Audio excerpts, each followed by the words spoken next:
예수님께서 내가 생명의 떡이다, 내가 하늘에서부터 온 떡이다라고 선포하시고 말씀하셨을 때에 제자들은 도무지 이해할 수가 없었어요.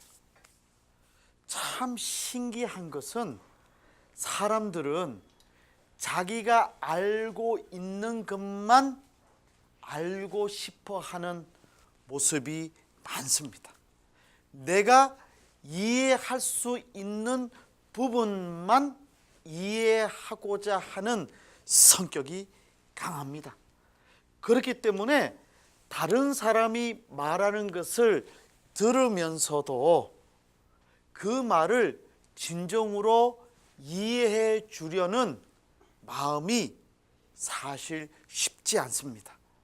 지금 주님께서는 놀라운 진리를 제자들에게 가르쳐 주셨지만 제자들은 자기 생각만 고집을 가지고 여전히 주님의 말씀에 대해서 분명하게 이해하고자 하는 노력을 크게 하고 있지 않음을 봅니다.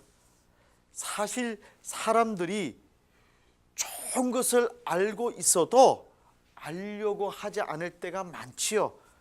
자식들도 비슷해요. 공부하라 말하면 누구 때문에 공부하라고 말합니까? 자식들을 잘 데려고 말하잖아요. 공부 열심히 하라고 하고 좋은 학원 보내주면 감사하면서 열심히 공부해야 되잖아요. 그런데 공부하지 않고 학원 가라고 한다고 성질 내는 것이 자식의 모습입니다. 여러분 어떻습니까? 좋은 것 알고 있지만 그것에 대해서 누군가 말해줄 때에 100% 순종하기가 쉽지 않는 것이죠. 요즘 탄핵 심판 판결을 전후해서 요즘처럼 법관에 대한 관심이 커진 적이 없었습니다. 이럴 줄 알았으면 저도 법학과를 갔으면 좋았을 것 같은데 대한민국을 움직이는 사람은 법관들이라는 생각을 해봅니다. 법 아래에서는 모든 인간이 평등하다는 사실을 깨닫게 됩니다. 그래도 대한민국이 감사한 나라이구나 생각도 해봅니다. 그럼에도 은밀한 의미에서 보면 사실 법을 다루는 법관의 정신에 따라서 다른 판결의 모습으로 나타나게 됩니다. 법을 다루는 사람이 어떻게 법을 이해하고 다루는가에 따라서 판결이 결정된다고 하는 것이죠. 그러니까 잘못된 판단을 하는 법관이 있으면 아주 어려운 문제가 생길 것이고 바람직한 법관이 법을 판단하게 되면 참으로 사회의 질서와 그리고 인간의 생명을 지킬 수 있는 귀한 일이 결과로 나타나게 되겠지요. 결국 눈에 보이는 법보다 더 중요한 것은 보이지 않는 법관의 정신입니다. 마찬가지로 우리 사회에서 최고의 지식인으로 인정받고 존경받는 교수들도 마찬가지예요. 신기하게도요, 똑같은 교과목, 똑같은 교재 가지고 가르쳐도 어떤 교수님이 가르치느냐에 따라서 강의의 내용과 가치가 달라지게 됩니다. 사회복지사 2급 자격증을 갖기 위해서는 필수적으로 배워야 될 과목 중에 하나가 사회복지 실천론이라는 그런 과목이 있어요. 저희 강남대학교에서도 저를 포함해서 여러 교수님들이 똑같은 과목으로 가르칩니다.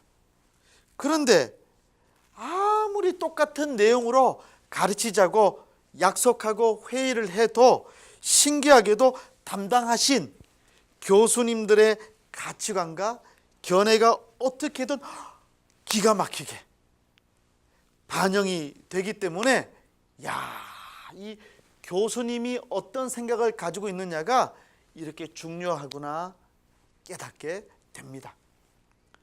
이처럼 세상의 모든 것은 속의 것이 밖의 것을, 보이지 않는 것이 보이는 것을 지배하고 있습니다. 최후의 가장 중요한 일은 겉으로 나타나는 일이 아니고 속에 있는 일이 결정하게 만든다고 하는 것입니다. 그러므로 여러분, 겉으로 나타나는 보이는 것에 집중하는 것보다 보이지 않는 것에 더 자신을 훈련하고 준비하는 일이 진정으로 소중합니다. 학교에서 보면 20대 젊은 남학생, 여학생들을 많이 만나지요. 제가 보면 20대 같으면 화장을 그렇게 심하게 하지 않아도 괜찮을 것 같아. 그냥 봐도 이쁘고 괜찮아 보이는데 거의 분장 수준으로 하는 친구들을 가끔 봅니다. 그런데 그런 친구들이 공부도 열심히 하면 좋겠는데 공부보다 겉의 모습에 더 집중하는 것을 보면 안타까울 때가 있는 것이죠. 그렇습니다. 나의 겉사람이 아닌 속사람, 즉 육체가 아닌 영이 하나님 앞에 바로 서는 것을 의미하는 것이 진정한 신앙입니다. 여러분, 진정한 신앙은 겉으로 나타나는 모습이 아니고 속에 있는 영이 온전해지기 위해서 노력하는 모습이 바로 신앙의 삶이라고 말할 수 있는 것이죠. 육은 육을 따라가기가 쉽죠. 영은 영을 따라가기를 원할 것입니다. 그래서 오늘 말씀 63절을 통해 주님께서 말씀하셨어요. 우리 수화 다 같이 하겠습니다. 시작. 살리는 것은 영이니 육은 무익하니라. 내가 너희에게 이런 말은 영이요 생명이라. 믿으시기를 바랍니다. 아멘. 그리스도인이 반드시 영적인 존재가 되어야 하는 이유가 여기에 있습니다. 그것만이 영원히 사는 길이요 또 영원히 살리는 길입니다. 그래서 교회는 영적인 존재가 될 것을 강조합니다. 그렇지만 이 세상의 많은 교회들은 세상으로부터 신뢰를 잃어버리고 있어요. 왜 그렇게 신뢰를 잃어버리고 있습니까? 교회가 영적인 존재로서의 사명을 다 하지 못하기 때문입니다. 실제로 기독교 윤리 실천 운동 아주 단체가 있습니다. 기독교 윤리 실천 운동은 2017년 한국 교회의 사회적 신뢰도 여론조사 결과를 발표했어요. 놀랍게도 우리나라 국민 5명 중에서 1명만 한국 교회를 신뢰한다는 결과가 나왔어요. 이 얘기는 다르게 말하면 한국인들이 교회를 신뢰하지 않는다는 뜻으로 이해가 되는 것이죠. 이것이 사실이라면 이 땅의 그리스도인들이 아직까지 참다운 영적인 존재가 되지 못했거나 아니면 영적인 존재가 된다는 말의 의미를 잘못 이해하고 있음이 분명합니다. 영적인 존재가 된다는 것, 나의 속사람, 나의 영이 하나님 앞에서 바로 서게 된다는 말의 의미가 무엇일까요? 그것은요, 결코 추상적인 관념이 아니에요. 주어진 삶의 현장을 내팽개치고 그냥 전혀 현실적인 세계를 버린 채 저 하늘나라만 생각하면서 그냥 사는 것을 의미하는 것이 아니에요. 주님께서 무엇이라고 우리에게 말씀해 주셨습니까? 내가 너희에게 이런 말은 영이요 생명이라. 주님의 모든 말씀이 영의 말씀이요 생명의 말씀이라는 사실입니다. 영적인 사람이란 그 속사람인 영이 바로 주님의 말씀을 따르고 지키는 사람입니다. 주님의 말씀을 따르고 지키는 사람이 영적인 존재가 된다는 것이죠. 영적인 존재라고 하니까 뭔가 귀신 같은 느낌, 신령한 느낌을 가지는데 그게 아니라는 거예요. 하나님의 말씀을 믿고 따르고 순종하는 사람이 영적인 사람이라는 뜻입니다. 그러므로 영적인 사람은 반드시 예수 그리스도를 닮는 구체적인 삶을 사는 자라야 하는 것이죠. 여러분, 법관의 정신이 판결로 나타나듯이 교수의 가치관이 가르침으로 나타나듯이 영적인 사람의 모습은 삶으로 나타나야 합니다. 여러분, 기도하고 찬송하는 거 중요한 일 맞지요? 그런데 일도 하지 않고 매일매일 밤낮 기도만 하는 것 주님의 뜻일까요? 아니래. 말씀을 배우고 익히는 것 중요하지만 매일매일 다른 일 하지 않고 돈 벌지도 않고 그냥 말씀만 보고 읽는 것 주님의 뜻이 아니라는 말이에요. 기도를 잘하는 것만이 영적인 존재인가요? 아니에요. 기도가 어설프고 찬송도 부족해도 괜찮아요. 그런 면에서 보면 우리 지구촌 교회 농아부에서 대표 기도하시는 모습 보면 너무 은혜가 돼요. 오늘 우리 베일 자매가 기도했는데 너무 은혜가 됐어요. 태국에서 와서 한국말 부족함에도 불구하고 발음이 정확하게 기도 잘해 주어서 너무 기쁘고 감사하죠. 앞으로 더 열심히 한국말 연습하세요. 좋죠? 그래.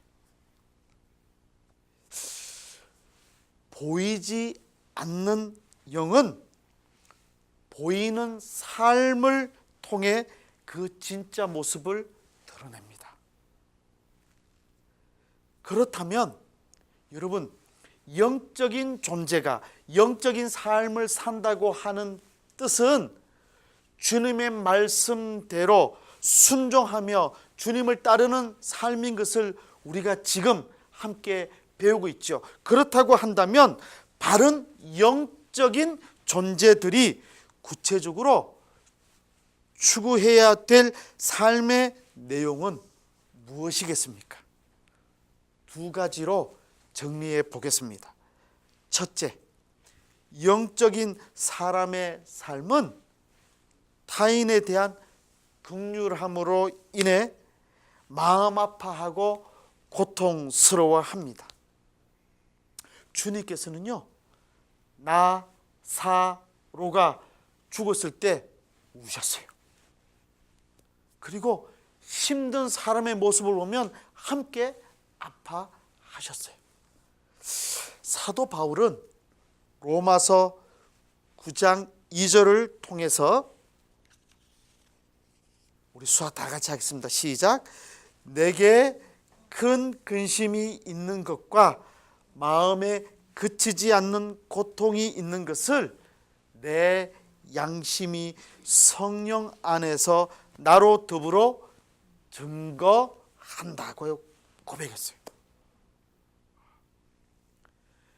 사도 바울이 근심하고 고통스러워 걱정한 것은 돈이 없기 때문에, 나 먹고 사는 일이 힘들기 때문에 그런 것이 아니고, 다른 사람의 어려움을 보고 힘들어하는 것을 보고 함께 아파하고 함께 근심하고 함께 고통을 받았다는 거예요. 여러분, 영적인 사람이라고 하는 것은 다른 사람이 힘들어하는 것을 보고 함께 아파하는 사람입니다. 우리 지구촌 교회 농아부 형제 자매님들은 힘들고 어려운 사람을 보고 긍휼한 마음으로 고통을 함께 느끼실 수 있는 귀한 영적인 사람이 다 되시기를 높으신 예수님의 이름으로 부탁을 드립니다. 아멘. 하나님께서 영적인 자에게 내려주시는 기쁨과 평안은 언제나 포괄적이고 이타적이며 개방적이에요. 그러니까 영적인 존재, 영적인 사람은요, 마음이 좁은 사람 아니에요. 누가 잘못하면 미워하고 욕하는 사람이 아니에요. 마음이 넓은 사람. 우리 저와 여러분들 모두 영적인 사람인 줄로 믿습니다. 아멘. 그런 의미에서 우리 옆에 있는 사람과 이렇게 인사하겠습니다. 제가 앞으로 넓은 사람 되겠습니다. 인사하겠습니다. 진짜 제가 앞으로 넓은 사람 되겠습니다. 아멘.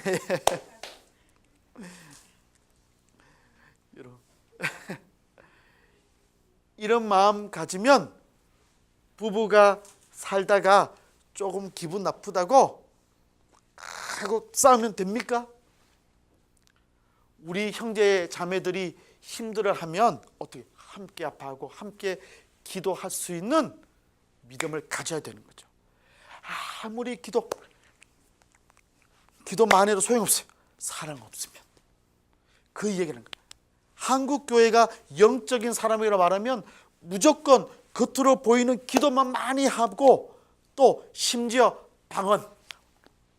방언한다고 믿음 좋다고 생각했을 때가 있었어요. 아니란 말이에요. 정말 영적인 존재이냐 그렇지 않느냐는 삶으로 나타나는데, 그 모습 중에 한 가지, 우리가 추구해야 될 모습이 다른 사람의 아픔을 공감하고 넓은 마음으로 그들을 섬기면서 함께 아파하고 함께 고통스러워 한다는 거죠. 이렇게 할 때에 하나님의 풍성한 사랑이 임하고 그 사랑을, 평안과 기쁨을 함께 나눌 수 있게 된다는 거예요. 그래서 이 기쁨과 평안은 영적인 사람은 자기 혼자만 소유할 수가 없는 거예요. 일단 이 기쁨과 평안을 얻기만 하면 이것을 알지 못한 채 죽음의 삶을 살고 있는 자에 대한 안타까움이 견딜 수 없는 근심과 고통 그리고 아픔으로 다가오기 때문이죠. 그래서 예수 믿지 않고 방황하는 사람 보면 마음이 아픈 거예요. 왜? 나는 이렇게 하나님 주시는 기쁨을 누리고 사는데 저 사람은 저걸 모르고 사니까 너무 안타까운 거예요. 그래서 전도하고 권면할 수 있는 것이죠. 이 견딜 수 없는 아픔과 고통 때문에 예수 그리스도께서는 십자가 위에서 자신의 몸을 바치셨습니다. 이 견딜 수 없는 근심과 아픔으로 인해 사도 바울은 내 형제, 내 민족이 구원받기 위해서 내가 저주를 받아 그리스도에게서 끊어진다 할지라도 그것을 감수하겠다 천명했어요. 그래서 예수 그리스도께서는 모두를 살려주시는 구원주가 되셨습니다. 여러분 믿으시기를 바랍니다.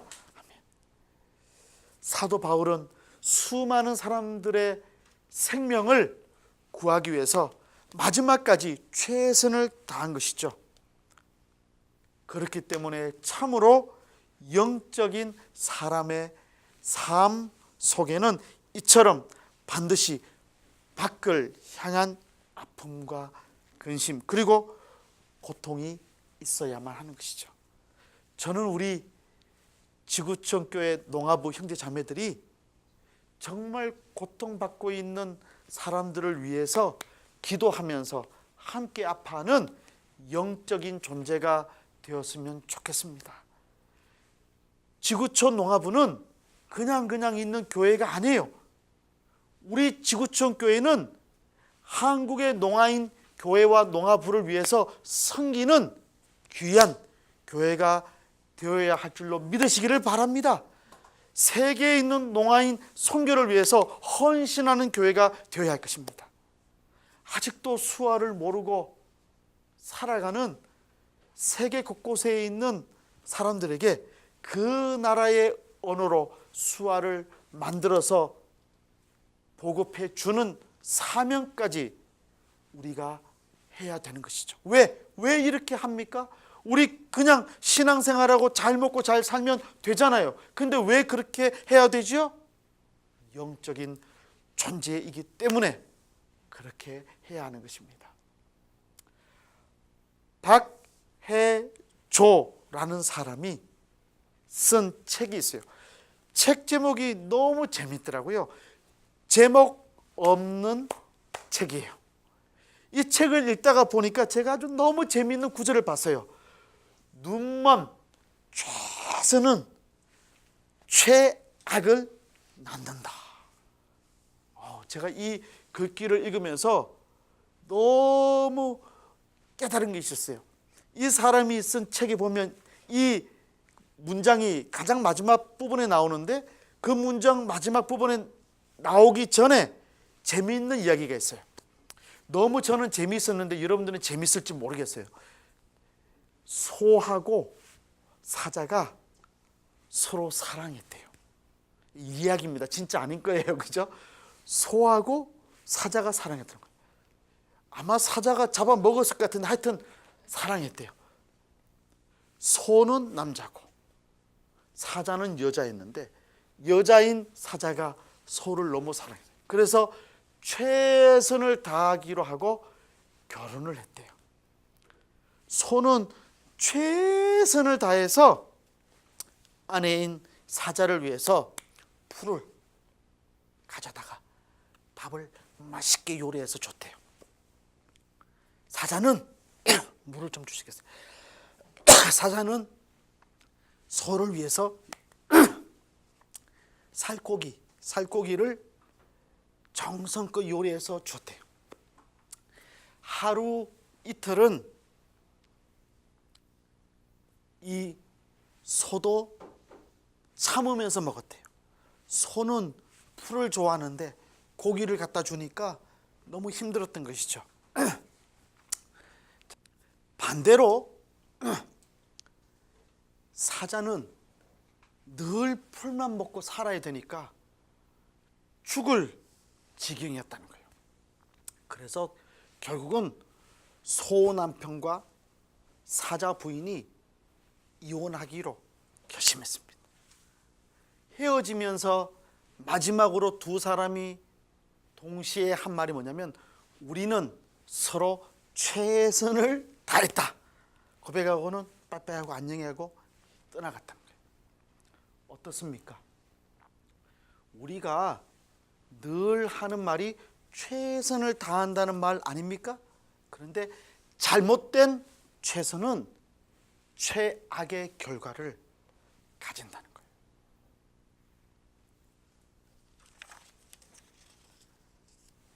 상대방을 배려하지 않는 최선은 오히려 상대방을 더 힘들게 할 수 있다고 하는 사실이죠.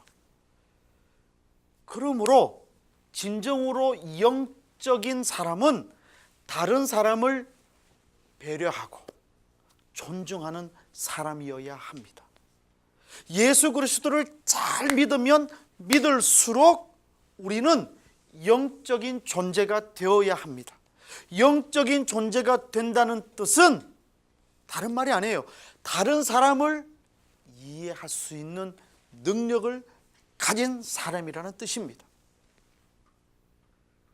그러므로 영적인 사람은 늘 자기 자신에 대한 고집으로부터 벗어나기 위해서, 자아의 속박으로부터 벗어나기 위해서 애쓰고 노력하는 사람입니다. 바울이 로마서 7장 24절에서 나는 비참한 사람입니다.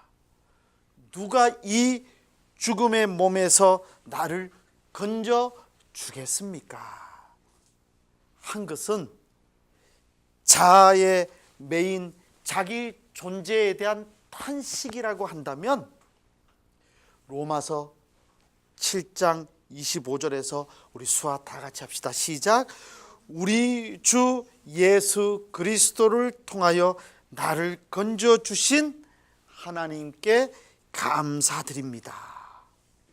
이렇게 고백한 것은 자아로부터 해방된 자기 존재를 감사하면서 해방시켜 주신 그분을 향한 찬가였어요.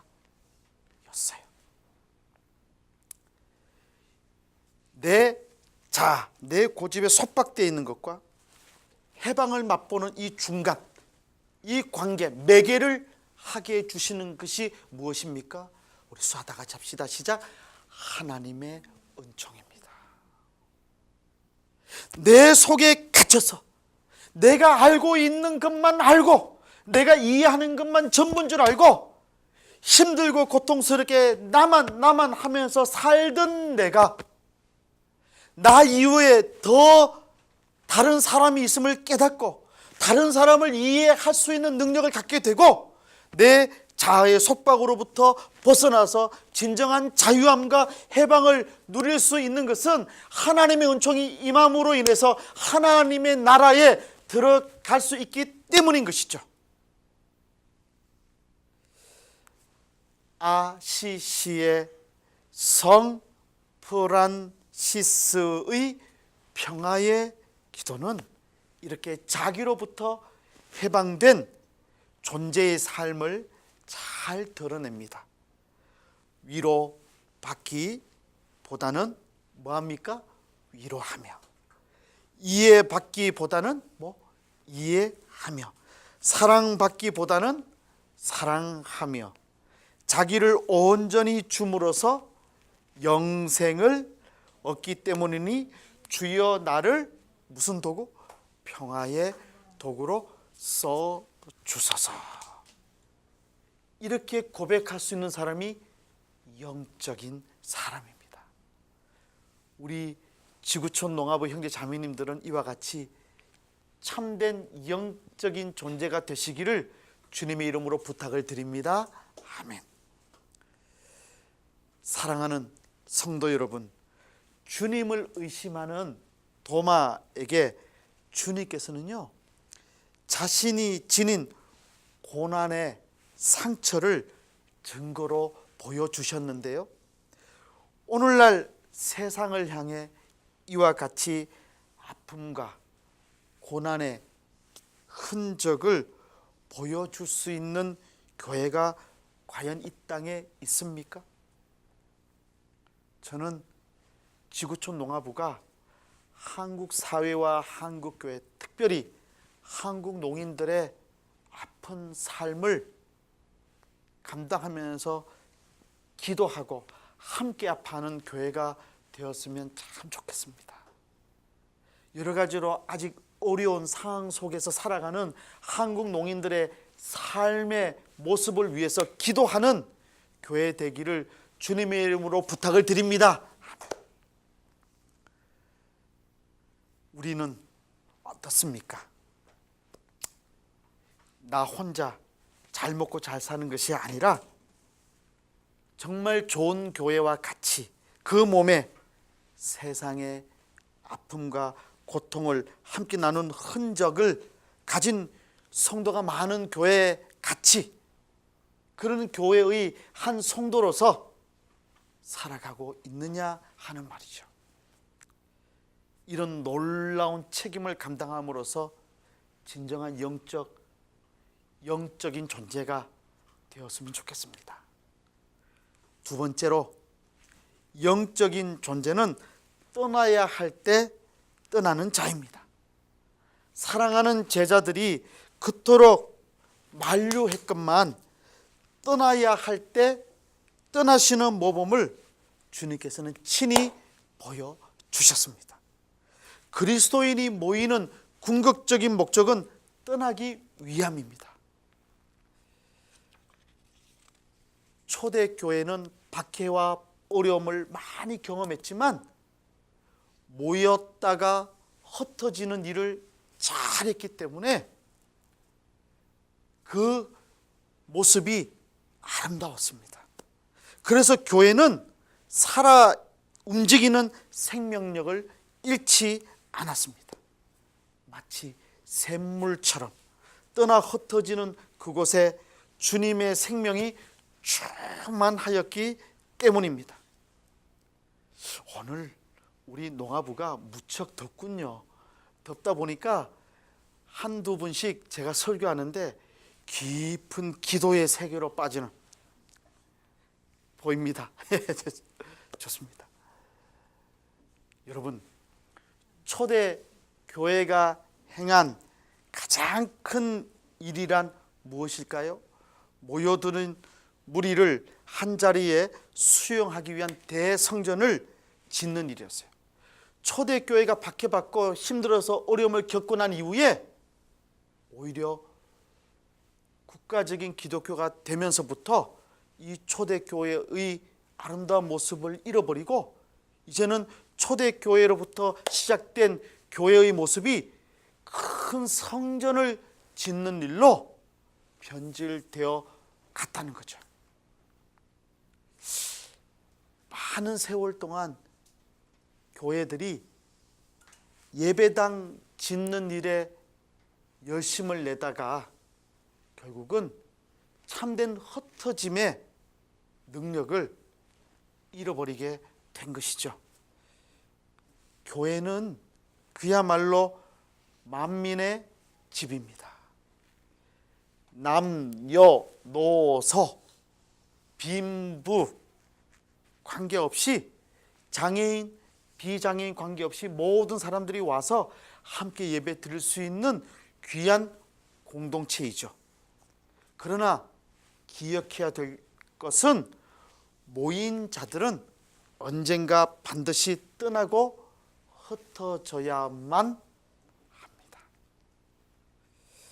그런 면에서 오늘 우리 지구촌교회 목장 모임으로 예배 드리는 모습은 모이고 흩어짐을 훈련하는 매우 중요한 모습이라고 생각이 됩니다. 교회는 시작과 동시에 흩어지고 떠남을 생각해야 합니다. 미리 준비하지 않는 자는 떠날 수 없고 스스로 떠나지 못하는 자는 영적으로 성숙한 자가 될 수 없어요. 영적으로 성숙한 참된 그리스도인은 주님께서 필요로 하시는 곳이라면 어디든 갈 수 있는 자라여야 합니다. 사랑하는 성도님, 은퇴하신 이후에 선교지에서 부르시는 그런 기도 응답을 받으셨으면 선교지로 갈 수 있어야 되겠죠. 만약에 지구촌 농화부가 이준우 목사의 소유라고 생각한다면 바르지 않습니다. 저도 언젠가는 하나님께서 뜻하시면 떠나야 하는 사람입니다. 이 공동체의 주인은 우리 수아 다 같이 합시다. 시작. 예수 그리스도이십니다. 저와 여러분들은 이곳에서 훈련받고 믿음으로 준비하는 일을 경험하고 있는 것이죠. 언젠가 때가 되면 주님의 명령 따라서 떠날 수 있어야 합니다. 이 공동체가 내 소유가 되어서는 안 된다는 것이죠.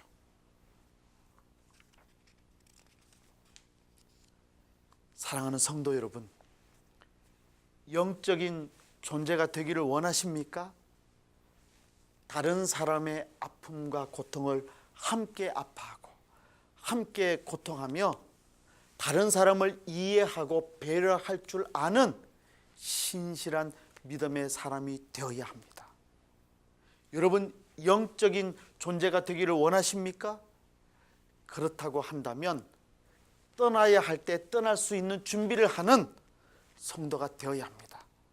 하나님께서 주신 소중한 것들이 내 것이라고 생각하지 말고 하나님의 것인 줄로 믿고 그 일을 순종하면서 따라가는 존재가 되어야 합니다. 그리할 때에 우리는 흐르는 샘물처럼 영원히 목마르지 않는 영적인 샘물과 같은 존재가 될 것입니다. 하늘에서 내려오는 생명의 떡을 힘입어서 영원히 심찬 믿음의 삶을 살아가게 될 것입니다. 영적인 존재로서 힘을 내며 승리하면서 살아가는 저와 여러분들이 되시기를 높으신 예수님의 이름으로 축원합니다. 아멘. 기도하겠습니다. 하나님 아버지, 감사합니다. 우리의 속 사람의 생각이 하나님의 말씀에 집중할 수 있도록 인도해 주시옵소서. 하나님의 뜻에 따르며 순종하는 사람이 됨으로써 영적인 존재가 되게 해 주시옵소서. 우리의 영이 주님의 말씀으로 순화되어서 늘 생각하고 행동하는 일이 주님의 말씀대로 살기 위해서 노력하게 해 주시옵소서. 이 귀한 영적인 존재가 되기 위해서 다른 사람을 이해하고 다른 사람을 배려하고 다른 사람의 아픔과 고통을 나의 아픔과 고통으로 생각하면서 기도하는 귀한 일꾼들이 다 되게 해 주시옵소서. 모이는 것뿐만 아니라 내게 주어진 소중한 것들을 즐기기만 할 것이 아니라 이것을 세상을 향해서 나눠주기 위해서 흩어지고 떠날 수 있는 용기를 가지는 귀한 일꾼이 다 되게 해 주시옵소서. 최선을 다한다고 말하면서도 잘못된 최선을 하지 아니하고 주님께서 주시는 말씀을 의지하고 참된 최선을 다할 수 있는 은혜를 허락해 주시옵소서. 감사드리며 우리 주 예수 그리스도의 이름으로 기도드리옵나이다. 아멘.